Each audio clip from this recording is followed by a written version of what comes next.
14 characters may have actually been confirmed to be in the initial launch roster of Crash Team Rumble.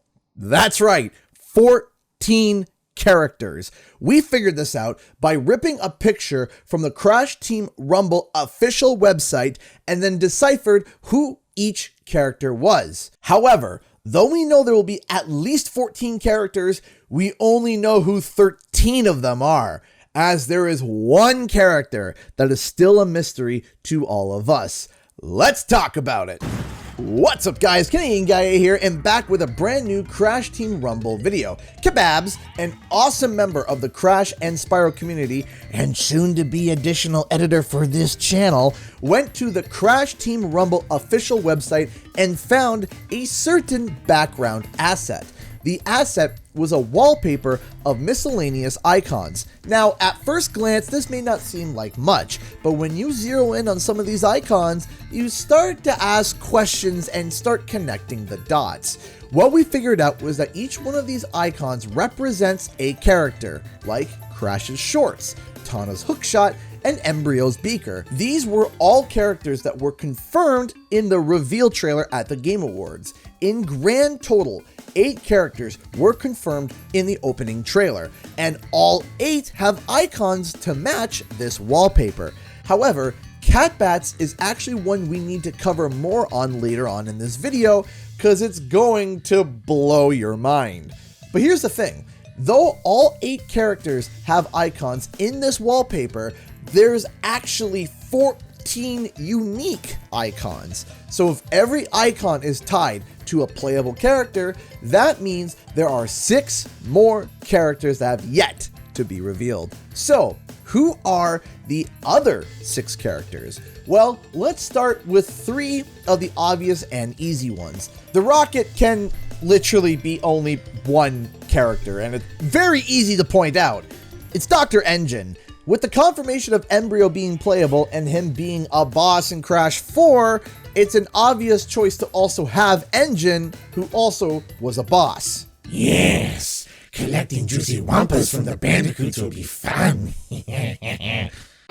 Now, Engine has always been seen using mechs, so I'm curious if he'll show up with a mech of his own that's designed specifically for Wumpa League. I mean, Crash Team Rumble.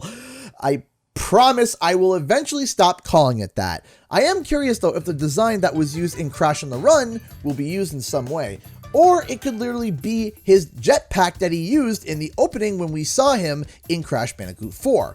Next up, we have a different tuning fork from Tropy. As you can see, it's missing the X shape at the base of the prongs, meaning that this can only be the original Entropy's staff, meaning that both versions of Entropy will be playable. Now, because technically these Entropies are the same characters from different universes, is it possible that they will work like Echo Fighters in Smash Bros., where they have almost identical movesets and are swappable? We will have to see.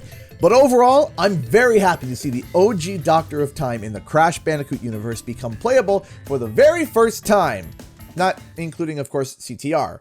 No, not that CTR, but this CTR. I mean, he will be playable in this CTR, but you know what I mean. The next character is actually one that we had leaked months ago from our friend Jez, who supplied us with information on the more recent development of Project Lava, now named Crash Team Rumble.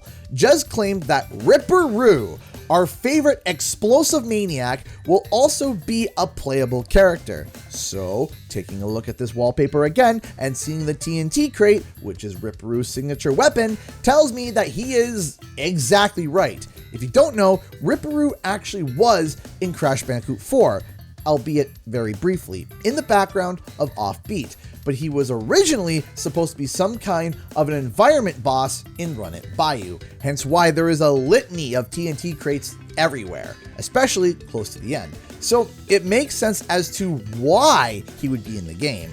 I have no idea how he will play, but all I know is that it will be an explosive experience. Now we get to the fun part of the video. You are not prepared. Remember how I said Catbat's icon needed a bit more explaining? Well, here's the reason why. When we first looked at this wing, we thought and assumed that the wing obviously represented Catbat, because he has wings. However, we also saw this circular piece of spiked jewelry. Now, we didn't know what it exactly was, but some pointed out that it looked similar to perhaps Koala Kong's or Tiny Tiger's spiky wristbands. However, if you look at this screenshot here, you can actually see that Catbat has this exact piece of jewelry on their tail. In comparison, you can see they match exactly, right down to the number of spikes. So does that mean Catbat has two icons when everyone else only has one? Well, no, actually. Take a look at Catbat's wing and this icon. You can see Catbat's is a little bit different in shape, but also has holes and piercings through it, while this icon does not. So if the spiked ringlet is Catbat's and matches perfectly, who does this wing belong to? Well, if you're a massive fan of a certain purple boy, when you saw this wing at the start of the video, you probably started foaming at the mouth.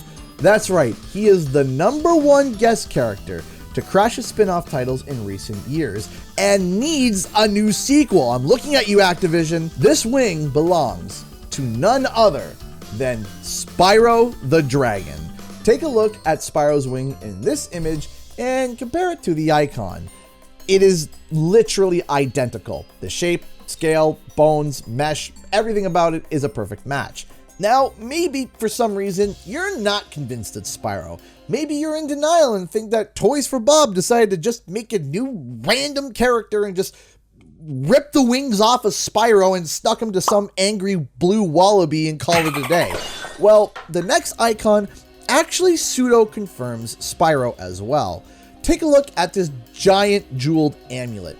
Now, I checked every single Crash character in existence, and not one has anything similar to this piece of jewelry. However, once again, if you're a fan of the purple boy, you probably already said the name of this character as soon as I showed this icon on the screen. This amulet belongs to none other than the angry garden gnome, Ripto. When you compare them side by side, there is no question whether or not it's his. They are exactly the same. This is 100% Ripto's amulet. Now, to the Spyro deniers, they wouldn't bring Ripto and not Spyro. It makes zero sense. Plus, Spyro needs a reason to show up to Crash Team Rumble, and Ripto just might be that reason.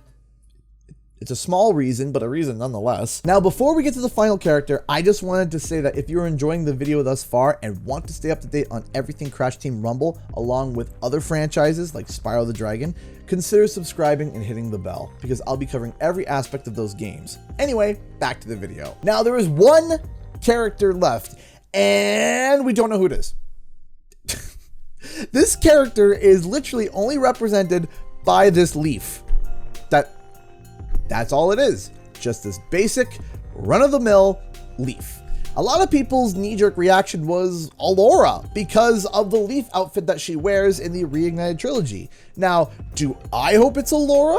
Absolutely. I mean, who wouldn't want to see a battle-ready Allura? What would her combat be like? What would she look like? Hopefully not that. But there are numerous issues with assuming that the leaf is Allura. For starters, the leaf is ambiguous, and there are a number of characters from the Crash universe that we have not seen Toys for Bob's take on, and because of that, there are too many characters it potentially could be tied to.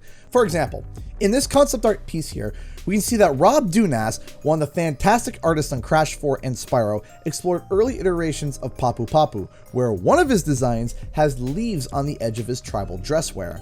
Or Tiny Tiger, a character that we have not seen, but has a green loincloth that could easily be repackaged and redesigned to being a leaf cloth. To pull it another step further, Catbat currently is the only Crash Team Rumble exclusive character. It's possible that they might be getting a counter character to foil them, like Crash and Cortex, or Spyro and Ripto. So it's possible this leaf represents yet another completely original character. However, there is one Crash character that already exists that it could be tied to. One that I didn't think about till later on. There is a Crash character that walks around that has a singular leaf on their head. One that is quite the meme in the community, and it's Willy Wumpa Cheeks. Yes, this forsaken monstrosity of a fruit could be our mystery character. As you can see, he has the singular leaf that stems off his, well, stem. And the best part is that the whole point of the game is to collect Wumpa fruit and bank it. And him literally being a live, walking, talking Wumpa fruit makes complete sense for him to be in Crash Team Rumble. In a sick, cynical way. But of course, it's still possible that it could be somebody else. Who do you think it is? Comment below and let me know. Anyway, that's it for what seems to be the initial roster for Crash Team Rumble. I am sure more and more characters are going to be introduced from the Crash universe over time through the lifespan of this game. So make sure to stay tuned for all your Crash Team Rumble needs. Thank you so much for watching, and I'll see you guys in the next video and our live stream. Bye-bye!